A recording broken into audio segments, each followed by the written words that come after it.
Bobby Doerr, the Hall of Fame second baseman who was a smooth fielder, timely hitter and immensely popular figure through 14 seasons with the Boston Red Sox, died on Monday in Junction City, or. He was 99 and had been the oldest living former major leaguer. The Red Sox announced his death. Bobby's life is one we salute not only for its longevity, but for its grace, the organization's chairman, Tom Werner, said in a statement. He set the standard for what it means to be a good teammate.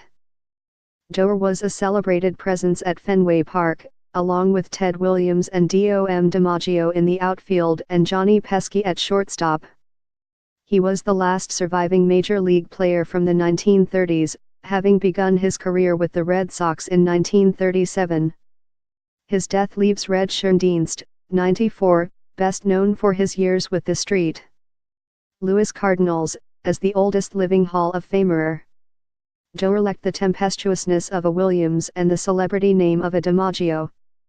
He went about his business quietly and became a team leader through his steady excellence. "We never had a captain, but he was the silent captain of the team," Williams said when Doerr was elected to the Hall of Fame by the Veterans Committee in 1986. Playing at Fenway Park into the early 1950s, except for 1 year in the Army during World War II, Doerr was a 9-time American League All-Star. He set a record for consecutive fielding chances without an error, batted over .300 in 3 different seasons, and drove in more than 100 runs 6 times. His teams won just 1 American League pennant, in 1946. The Red Sox went on to lose to the St. Louis Cardinals in a 7-game World Series, but he batted .409 in that series.